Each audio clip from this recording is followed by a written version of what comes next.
नमस्कार मित्रों, स्वागत है आपका इजी क्लासेज के ऑनलाइन प्लेटफॉर्म पर। मैं आपका दोस्त, आपका मित्र उपस्थित हूं आपके सामने एक नए बिंदु के साथ। बिंदु हमारा होगा संघ और उसका राज्य क्षेत्र। संघ और उसका राज्य क्षेत्र क्या कहना चाहता है, क्या इसकी विषय वस्तु है, इसकी आज अपन विस्तार से चर्चा करेंगे। बिंदु थोड़ा बड़ा है लेकिन अपन इसको छोटे छोटे स्टेप में पूरा करेंगे। बिंदु है संघ और उसका राज्य क्षेत्र। सबसे पहले पिछले वीडियो में मैंने आपको बताया था कि भारतीय संविधान जो है उसमें भाग जो है उन भागों की संख्या कितनी है, 22। संविधान के अंदर 22 भाग मैंने पिछले वीडियो में आपके साथ साझा किए थे। 22 भागों में किस प्रकार की विषय वस्तु है, 22 भागों में जो शामिल विषय वस्तु है उनका उल्लेख कौन कौन से अनुच्छेदों में किया गया है। तो आज अपन शुरुआत करने जा रहे हैं भारतीय संविधान के भागों की। और संविधान के भागों में पहला जो हमारा भाग होगा उस भाग में लिखा हुआ है संघ और उसका राज्य क्षेत्र। तो देखिए, सबसे पहले बात करते हैं, ये जो व्यवस्था है इस व्यवस्था का उल्लेख किया गया है संविधान के कौन से भाग में, प्रथम भाग या संविधान का जो पहला भाग है उसमें उल्लेखित कर रखा है संघ और उसका राज्य क्षेत्र। दूसरा बिंदु अपन देखें तो इस भाग के अंदर कौन कौन से अनुच्छेद हैं जिनमें इस व्यवस्था का उल्लेख किया गया है। तो अनुच्छेद आपको बताने हैं, अनुच्छेद 1 से लेकर कहां तक, 4। अनुच्छेद 1 से लेकर 4 संविधान का भाग 1, उसमें उल्लेख है किसका, संघ और उसका राज्य क्षेत्र। इसमें अपन अब अलग अलग प्रकार से पढ़ेंगे कि संविधान का अनुच्छेद 1, 2, 3 और 4 किस प्रकार की विषय वस्तु का उल्लेख करता है। तो देखिए, अपन शुरुआत करते हैं।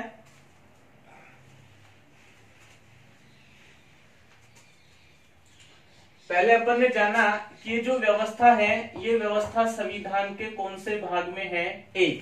और अनुच्छेदों की बात करें तो अनुच्छेदों की जो संख्या है वो कहां से कहां तक होगी, अनुच्छेद 1 से लेकर कहां तक है, 4। सबसे पहले अपन बात करते हैं संविधान का अनुच्छेद 1। अनुच्छेद 1 में क्या विषय वस्तु है उसकी अपन चर्चा करने जा रहे हैं। तो विषय वस्तु होगा भारत राज्यों का संघ है। बहुत महत्वपूर्ण लाइन है इस अनुच्छेद की, बार बार प्रतियोगी परीक्षा में ऐसा प्रश्न देखा गया है। भारत राज्यों का संघ है या भारत राज्यों का संघ होगा, ऐसा उल्लेख संविधान के कौन से अनुच्छेद में है। तो अनुच्छेद की संख्या है 1। भाग पूछ लिया जाए तो भाग भी कौन सा है, 1। और भाग 1 की विषय वस्तु क्या है, संघ और उसका राज्य क्षेत्र। अब भारत राज्यों का संघ है या संघ होगा, इसमें जो संघ शब्द है इस संघ शब्द के लिए जो अंग्रेजी का शब्द प्रयोग लिया गया है उस शब्द का नाम क्या है, यूनियन। क्या नाम जी, यूनियन। उसके बाद अपन चर्चा करें एक संविधान सभा के सदस्य, बहुत महत्वपूर्ण फैक्ट आपके सामने साझा कर रहा हूं मैं। संविधान सभा के एक सदस्य थे, सदस्य का नाम था महबूब अली बेग। क्या नाम था मित्रों, महबूब अली बेग। महबूब अली बेग जो संविधान सभा के सदस्य थे, उन्होंने इस यूनियन शब्द के स्थान पर, कौन से शब्द के स्थान पर, यूनियन शब्द के स्थान पर एक नया शब्द शामिल करने का प्रस्ताव रखा था जिसे बाद में खारिज कर दिया गया था। उस शब्द का नाम क्या था, फेडरेशन।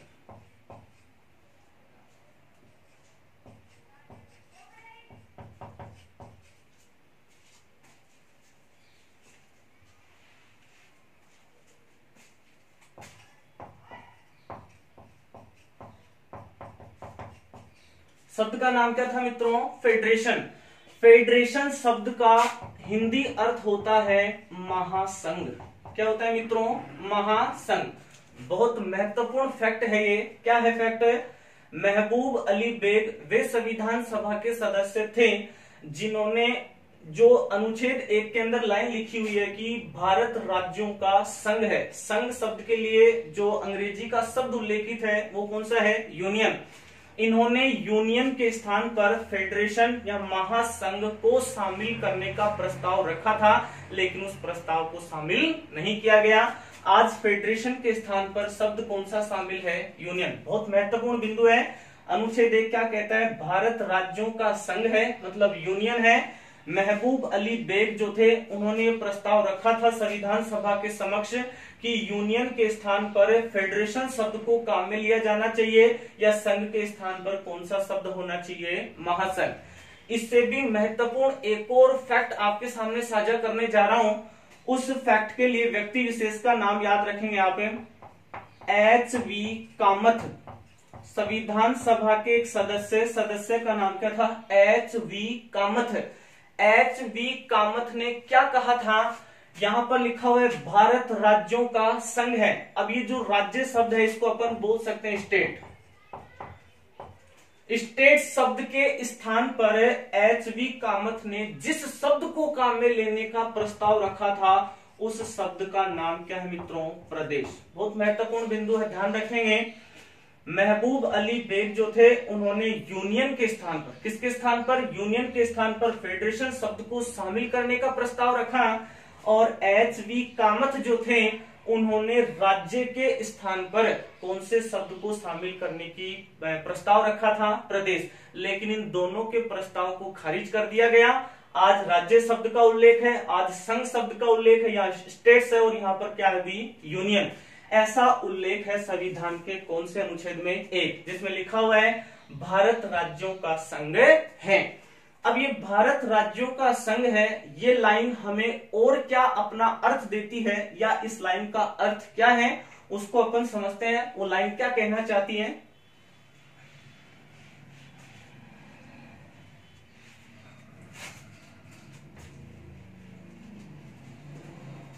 भारत राज्यों का संघ है, इसका तात्पर्य क्या है? आजकल की प्रतियोगी परीक्षाओं में मित्रों ऐसा प्रश्न नहीं पूछा जाता है कि भारत राज्यों का संघ है, ऐसा उल्लेख संविधान के किस अनुच्छेद में। आज ये बहुत साधारण प्रश्न हो चुका है। अब जो लेवल के प्रश्न आजकल की प्रतियोगी परीक्षाओं में पूछे जाने लगे हैं उसकी अपन चर्चा करने जा रहे हैं। तो जो भारत राज्यों का संघ है या होगा, इसका तात्पर्य क्या है? तो इसका तात्पर्य अपन कुछ बिंदुओं में समझने का प्रयास करते हैं। पहला बिंदु लिख रखा है भारत संघ राज्यों के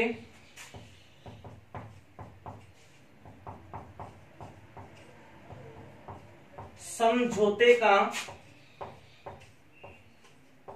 परिणाम नहीं है। भारत संघ राज्यों के समझौते का परिणाम नहीं है, मतलब राज्यों ने समझौता करके गठन नहीं किया है किसका? भारत संघ का।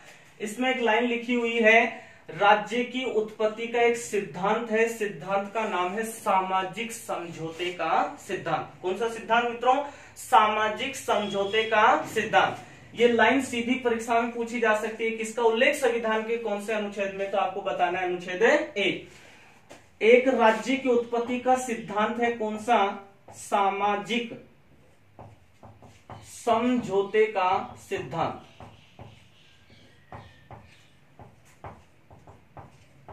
मित्रों, ये सिद्धांत जिन राजनीतिक विचारकों ने दिया था उनके नाम आपके सामने साझा कर रहा हूं।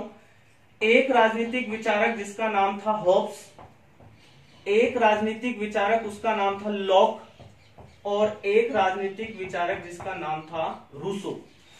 हॉब्स, लॉक, रूसो जो 3 राजनीतिक विचारक थे, इन्होंने ये बात स्पष्ट की थी कि जो राज्य रूपी संस्था है उस राज्य रूपी संस्था की स्थापना की गई है किसके माध्यम से?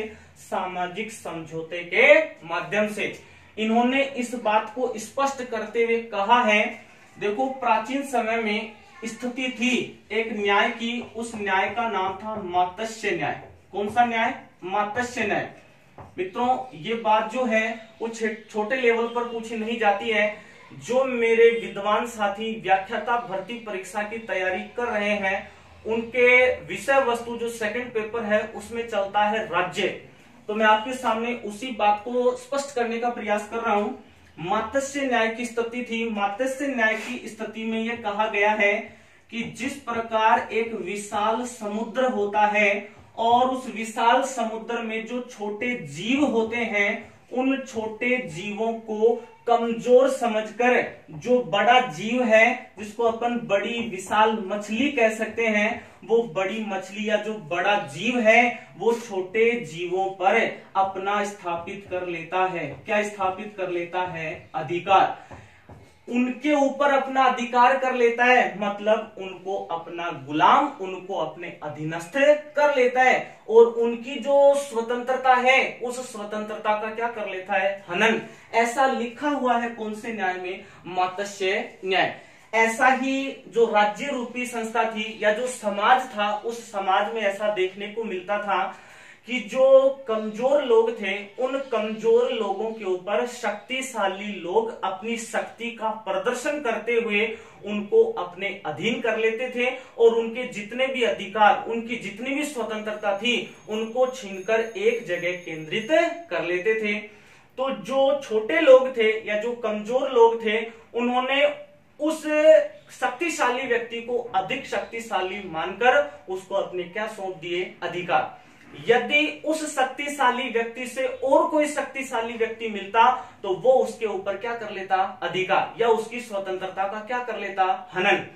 तो समाज के सभी लोगों ने मिलकर एक निर्णय किया कि यदि समाज में इसी प्रकार की व्यवस्था चलती रहेगी तो एक दिन मानव जाति का सर्वनाश हो जाएगा। तो मानव जाति के जीवन को, मानव जाति के अस्तित्व को बचाने के लिए समाज के लोगों ने एक समझौता करने का निर्णय किया। सभी लोग एकत्रित होते हैं और एकत्रित होकर यह निर्णय लिया कि जो भी समाज के लोग हैं वो अपने जितने भी अधिकार, अपनी जितनी भी शक्ति है, वो किसी एक व्यक्ति विशेष या एक संस्था को सौंप देते हैं, ताकि वो संस्था जो भी कानून बनाएगी उस कानून को सभी लोग क्या करेंगे? उसकी पालन करेंगे। तो समाज के सभी लोग अपने अधिकारों को एक संस्था को सौंप देते हैं। उसी संस्था को कहा गया था क्या? राज्य। क्या कहा गया मित्रों? राज्य। अब हुआ क्या? समय बीतने के साथ साथ उस राज्य रूपी संस्था में जो भी कर्मचारी काम करने के लिए उपस्थित हुए, उन्होंने उस राज्य रूपी संस्था की शक्ति का दुरुपयोग करना क्या कर दिया? दुरुपयोग करना शुरू किया। तो जिन समाज के लोगों ने समझौते के माध्यम से राज्य को अपनी अधिकार, अपनी शक्तियां, अपनी स्वतंत्रता सौंपी थी, उन्होंने वापस उनको लेने की क्या कर ली? मांग। क्या कर ली? मांग। जैसे ही मांग की गई तो राज्य और समाज के जो लोग थे उनके मध्य क्या हो गया? विवाद। उसी विवाद के अंदर जो एक बिंदु अपन पढ़ेंगे, बिंदु होगा अपना भाग 3, जिसके अंदर शामिल है क्या? मूल अधिकार, जिसको अपन मौलिक अधिकार कहते हैं।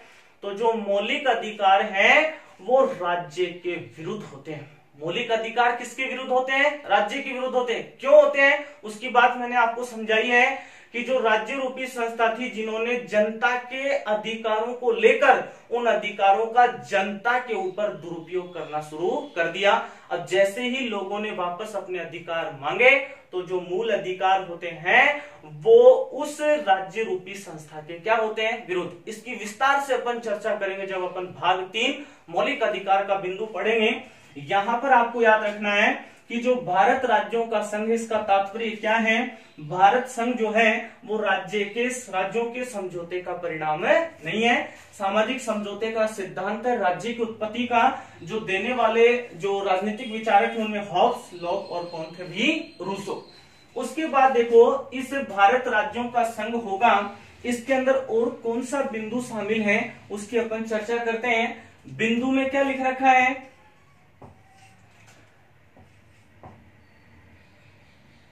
राज्यों को संघ से अलग होने की स्वतंत्रता नहीं। बहुत महत्वपूर्ण लाइन है मित्रों, ध्यान रखेंगे।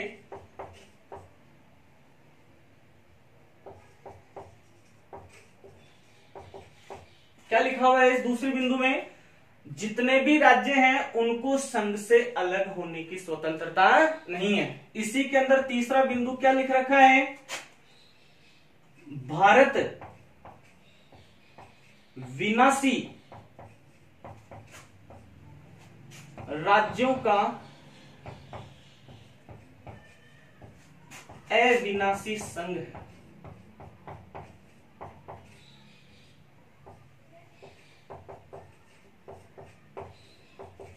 क्या लिख रखा है मित्रों? भारत विनाशी राज्यों का अविनाशी संघ है। मतलब राज्यों का विनाश करके वो जो संघ है, वो जो भारत रूपी संघ है, वो कैसा संघ है? अविनाशी। उसका विभाजन नहीं किया जा सकता। उसके बाद इसके अंदर बिंदु शामिल क्या है? इसी में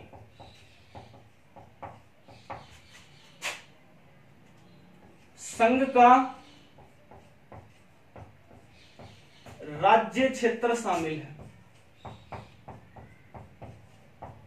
कितनी महत्वपूर्ण बातें आपके साथ साझा कर रहा हूं मित्रों।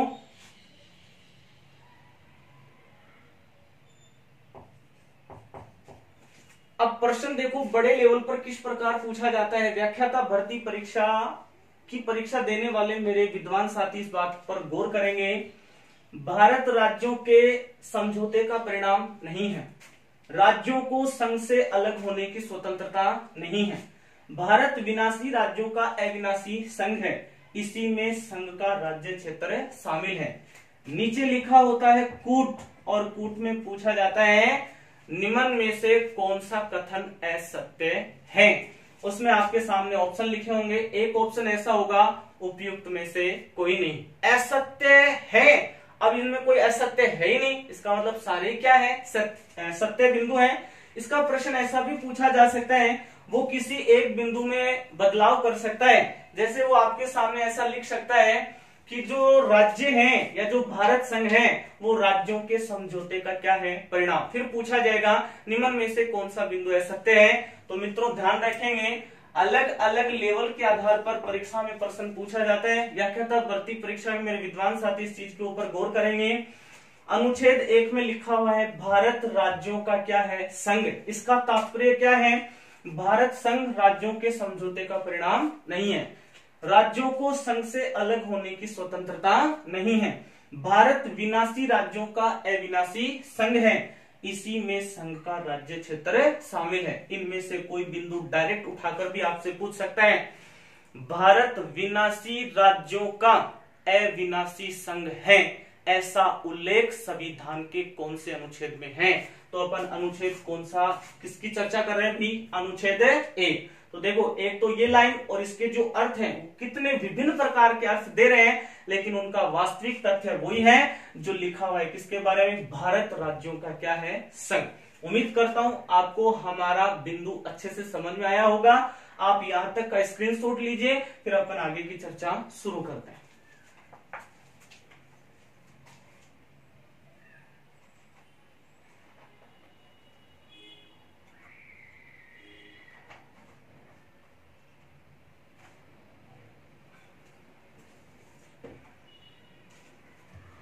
आगे देखिए मित्रों,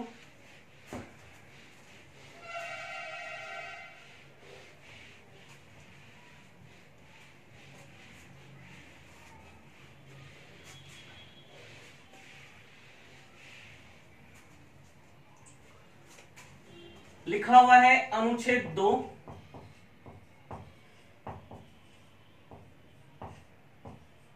अनुच्छेद 2 क्या कहना चाहता है, उसके बारे में क्या विशेषता है, उसकी अपन चर्चा करते हैं।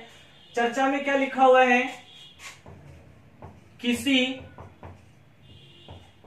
नए क्षेत्र का प्रवेश या स्थापना का अधिकार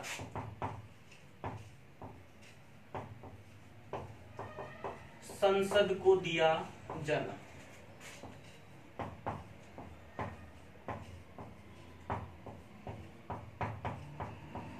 ये संवैधानिक भाषा है, सरल सटीक शब्दों में आपके सामने प्रस्तुत कर रहा हूं। किसी नए क्षेत्र का प्रवेश या स्थापना का अधिकार किसको दिया जाना? संसद। और जो संसद है वो किसी नए क्षेत्र का प्रवेश या स्थापना का जो बिंदु है वो किस आधार पर करेगी? संविधान के आधार पर करेगी, या इसे अपन बोल सकते हैं विधि के आधार पर करेगी, या इसे अपन बोल सकते हैं किस आधार पर करेगी? कानून के आधार पर। इसे अपन दूसरे अर्थ में भी स्पष्ट कर सकते हैं कि जो संसद है वो सामान्य बहुमत द्वारा, मित्रों एक बिंदु आया है, बिंदु का नाम क्या है? सामान्य बहुमत। जब अपन संविधान संशोधन बिंदु पढ़ेंगे, संविधान का भाग 20 पढ़ेंगे, अनुच्छेद 368 उसमें उल्लेख करता है सामान्य बहुमत, एक होता है विशिष्ट बहुमत और एक होता है विशिष्ट बहुमत प्लस आधे से अधिक राज्यों की स्वीकृति। मतलब संविधान संशोधन कितने प्रकार का? 3। लेकिन अनुच्छेद 368 जो है उसमें शामिल नहीं होता है क्या? सामान्य बहुमत। तो संसद सामान्य बहुमत द्वारा किसी नए क्षेत्र को भारतीय संघ क्षेत्र में कर सकती है। क्या कर सकती है? शामिल।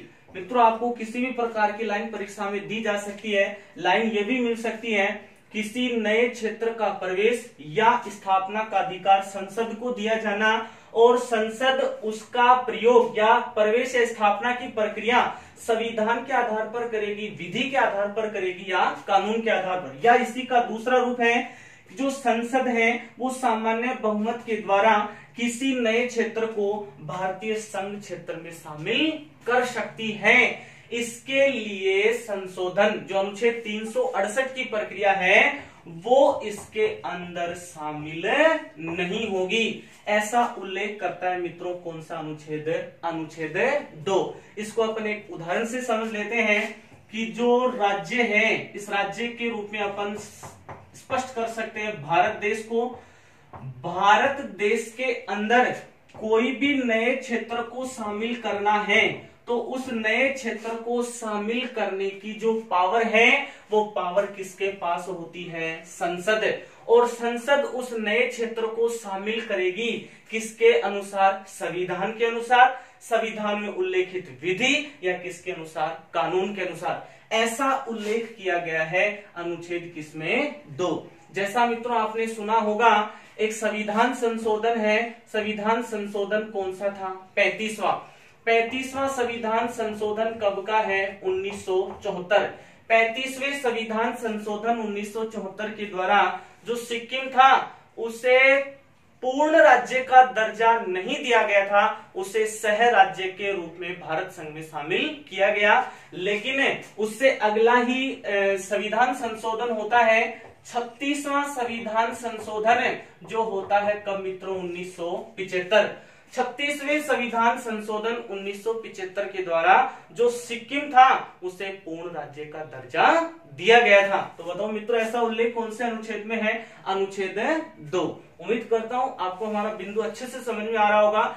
यदि आपको इस बिंदु में किसी भी प्रकार का, मेरे विषय वस्तु की किसी भी बिंदु में यदि आपको किसी भी प्रकार का डाउट हो, दिक्कत हो, तो आप कमेंट बॉक्स में उसे लिख सकते हैं। मैं आपका जवाब देने का पूर्ण प्रयास करूंगा, आपको जवाब देकर उस चीज के लिए सहमत करूंगा। मित्रों यहां तक समझ में आया हो तो आप इस चीज का स्क्रीनशॉट लीजिए, फिर अपन आगे की चर्चा करते हैं।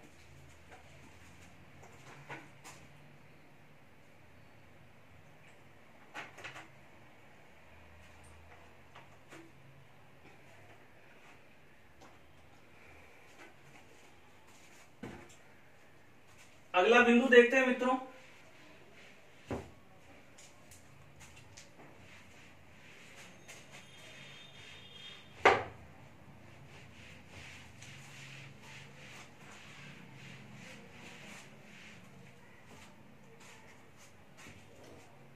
सबसे महत्वपूर्ण अनुच्छेद की अपन चर्चा करने जा रहे हैं।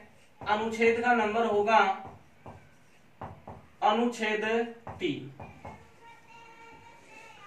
अभी अपन ने डायग्राम के माध्यम से यह समझा था कि जो भारत संघ है, इस भारत संघ में किसी बाह्य क्षेत्र का प्रवेश किया जाना, वो तो कहता है अनुच्छेद कौन सा? 2। नंबर 3 अनुच्छेद क्या कहता है कि जो भारत संघ रूपी क्षेत्र है या भारत संघ जो है इसके आंतरिक भाग में किया जाना, क्या किया जाना, परिवर्तन।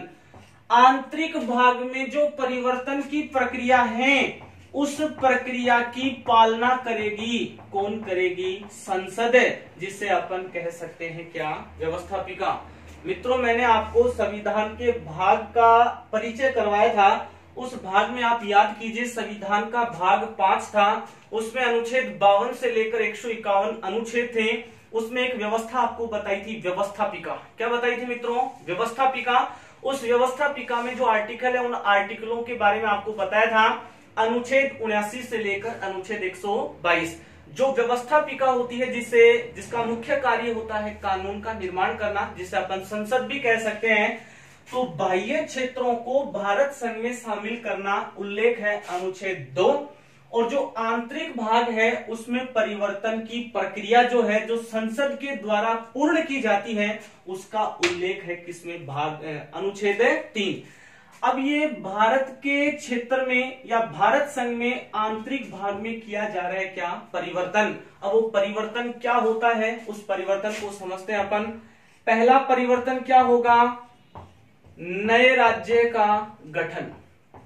बहुत महत्वपूर्ण बिंदु है, बहुत बार परीक्षा में ऐसा प्रश्न देखा गया है, किसी नए राज्य के गठन का उत्तरदायित्व होता है या नए राज्य के गठन की प्रक्रिया को पूरा किया जाता है तो मित्रों किसके द्वारा किया जाता है, संसद।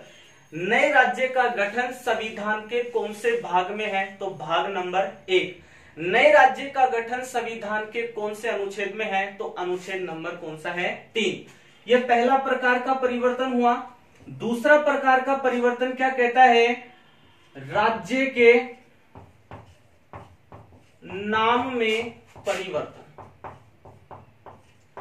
किसी राज्य के नाम में क्या किया जाना, परिवर्तन। ये देखो आंतरिक परिवर्तन किए जा रहे हैं, किसके द्वारा किए जा रहे हैं मित्रों, संसद के द्वारा। राज्य का जो पहले नाम है उस नाम के अंदर बदलाव करना वो भी कौन कर सकती है, संसद। ऐसा उल्लेख भी है अनुच्छेद किसमें, 3। तीसरा बिंदु क्या कह रहे हैं, राज्य की सीमा का निर्धारण। किसी भी राज्य की सीमा कितनी होगी, किन क्षेत्रों तक उसका विस्तार होगा, ऐसा उल्लेख भी अनुच्छेद 3 में है। और इसकी व्यवस्था भी किसके द्वारा की जाती है, संसद के द्वारा। चौथा बिंदु क्या बताया गया है मित्रों इसके अंदर है, इसमें बताया गया है किसी राज्य का क्षेत्राधिकार बढ़ाना। किसी भी राज्य का क्षेत्राधिकार क्या करना, बढ़ाना। और इसी के अंदर एक और बिंदु शामिल है मित्रों, किसी भी राज्य के क्षेत्राधिकार को क्या करना मित्रों, घटाना। ये बिंदु जो है 5 प्रकार के आंतरिक भाग में जो परिवर्तन है उन परिवर्तनों को करती है कौन है, संसद। और इसका उल्लेख है संविधान के अनुच्छेद किसमें, 3। बार बार प्रश्न पूछा जाता है, किसी नए राज्य का निर्माण, किसी राज्य के नाम में परिवर्तन, उसकी सीमा का निर्धारण, उसके क्षेत्राधिकार को घटाना, उसके क्षेत्राधिकार को बढ़ाना, इसका उल्लेख संविधान के कौन से अनुच्छेद में है, अनुच्छेद नंबर 3 भाग नंबर 1। और इस प्रकार का जो आंतरिक भाग में परिवर्तन है मित्रों वो किसके द्वारा किया जाता है, संसद के द्वारा। एक बार तीनों अनुच्छेद में आपके सामने रिपीट कर देता हूं। अनुच्छेद नंबर 1 कहता है कि भारत राज्यों का क्या है, संघ। भारत राज्यों का संघ है, जो यूनियन शब्द है उसके स्थान पर फेडरेशन शब्द शामिल करने का प्रस्ताव रखा था एक संविधान सभा के सदस्य ने, उसका नाम था महबूब अली बेग। फिर आपको बताया H.V. कामथ नामक जो संविधान सभा के सदस्य थे उन्होंने स्टेट्स के स्थान पर या राज्य के स्थान पर प्रदेश शब्द को शामिल करने का क्या रखा था, प्रस्ताव। अनुच्छेद नंबर 2 में अपन ने क्या पढ़ा, किसी नए राज्य का या किसी नए क्षेत्र का प्रवेश या स्थापना का अधिकार किसको दिया जाना, संसद। और संसद उस अधिकार का प्रयोग करेगी संविधान में उल्लेखित विधि या कानून के अनुसार। उसको अपन इस रूप में भी समझ सकते हैं कि जो संसद है वो सामान्य बहुमत के द्वारा, कौन से बहुमत के द्वारा मित्रों, सामान्य बहुमत के द्वारा संसद किसी नए क्षेत्र को भारतीय संघ क्षेत्र में शामिल कर सकती है। सामान्य बहुमत की प्रक्रिया संविधान संशोधन की प्रक्रिया तो है, लेकिन वो अनुच्छेद 368 में शामिल नहीं है। अनुच्छेद 3 में अपन ने क्या जाना, आंतरिक भाग में परिवर्तन, आंतरिक भाग में संवैधानिक परिवर्तन की प्रक्रिया किसके द्वारा निभाई जाती है, संसद के द्वारा। उसमें अपन ने 5 प्रकार के बिंदु पढ़े, जिसमें नए राज्य का गठन किया जाना, राज्य के नाम में परिवर्तन करना, राज्य की सीमा का निर्धारण करना और क्षेत्राधिकार को बढ़ाना या क्षेत्राधिकार को क्या करना, घटाना। ये संविधान के भाग 1 के 3 अनुच्छेद नंबर 1, 2 और 3। उम्मीद करता हूं मित्रों आपको ये बिंदु अच्छे से समझ में आ रहा होगा। यदि आपको हमारा वीडियो अच्छा लग रहा है तो आप अपने मित्रों के साथ इसे अधिक से अधिक शेयर करें, हमारे चैनल को लाइक करें। आपको किसी प्रकार का डाउट हो तो कमेंट बॉक्स में उसे लिखकर हमारे को बताएं और बेल आइकन को प्रेस करें ताकि हमारे YouTube चैनल के जितने भी नोटिफिकेशन है, अधिसूचनाएं हैं, वो आपको समय पर उपलब्ध हो सके। और ध्यान रखें चैनल को सब्सक्राइब करना ना भूलें। लीजिए मित्रों यहां तक का स्क्रीनशॉट, फिर आगे की चर्चा अपन शुरू करते हैं।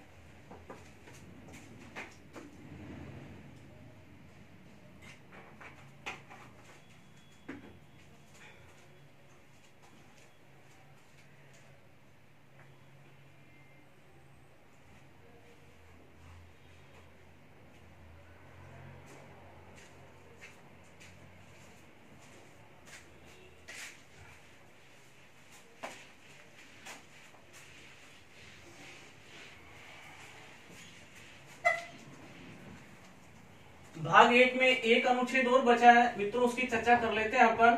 अनुच्छेद 4।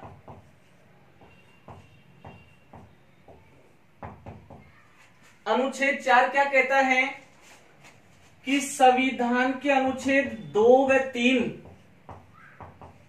ध्यान से सुनिए मित्रों इस बात को, संविधान के अनुच्छेद 4 में क्या उल्लेखित है, अनुच्छेद 2 व 3 में जो प्रक्रिया अपनाई गई है वो प्रक्रिया नहीं है।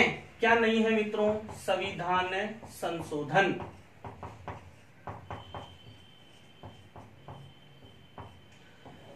अनुच्छेद 2 व 3 में जो प्रक्रिया अपनाई गई है वो प्रक्रिया नहीं है। क्या नहीं है, संविधान संशोधन है, अर्थात उन पर कौन से अनुच्छेद का प्रभाव नहीं पड़ता, अनुच्छेद 368 ऐसा उल्लेखित है अनुच्छेद किसमें, 4। इस बात का मतलब क्या होता है, इस बात का मतलब समझाया गया है।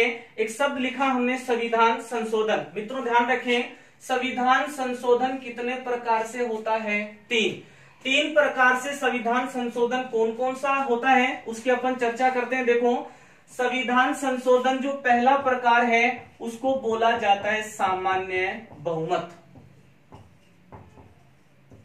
दूसरा जो संविधान संशोधन का प्रकार है उसको बोलते हैं विशिष्ट बहुमत। और तीसरा जो प्रकार है उसको बोला जाता है विशिष्ट बहुमत प्लस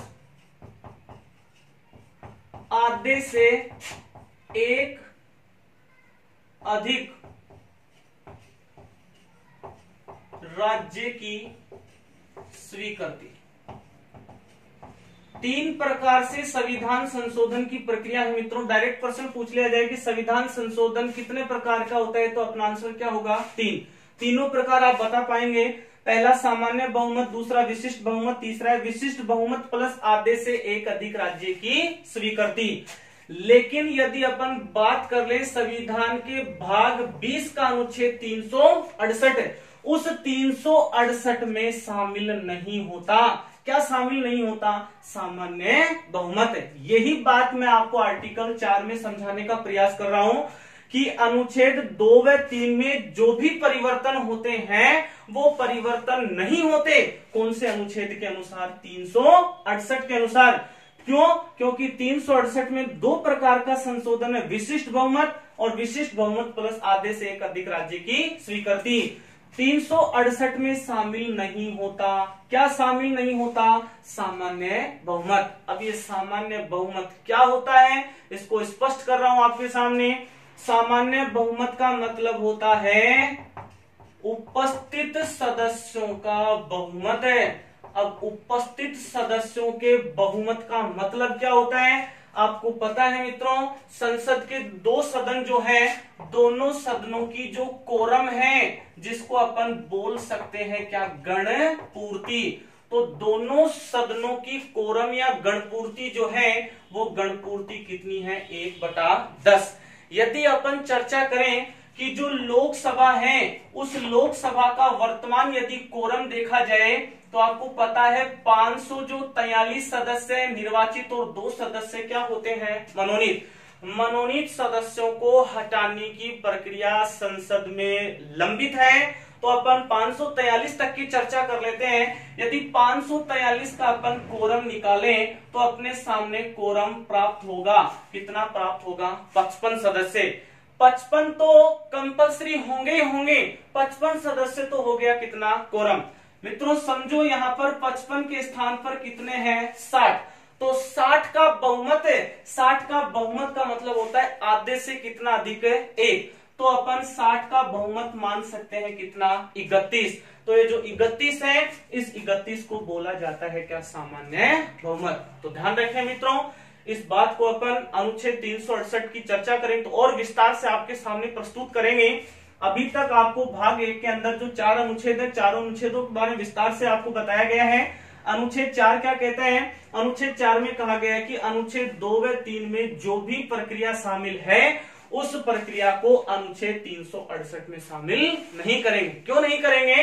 क्योंकि ये जो अनुच्छेद 4 के अंदर लिखा है कि अनुच्छेद 2 व 3 की प्रक्रिया, वो प्रक्रिया कैसी प्रक्रिया है? सामान्य बहुमत की प्रक्रिया। और सामान्य बहुमत की प्रक्रिया शामिल नहीं है कौन से अनुच्छेद में? 368 में। मित्रों आपके सामने भाग 1 के चारों अनुच्छेद मैंने प्रस्तुत कर दिए हैं। यदि आपको हमारा वीडियो अच्छा लगे तो इसे लाइक करें, शेयर करें, अपने मित्रों के साथ अधिक से अधिक इसका लिंक भेजें ताकि वो भी सुविधा का फायदा उठा सकें। इस चैनल को सब्सक्राइब करते रहें। इसी टॉपिक के अगले बिंदु में मैं आपके साथ चर्चा करूंगा कि स्वतंत्रता से पहले राज्यों का क्रम, स्वतंत्रता के बाद राज्यों का गठन कब कब और किस आयोगों की सिफारिश के आधार पर किया गया था। जय हिंद, जय भारत।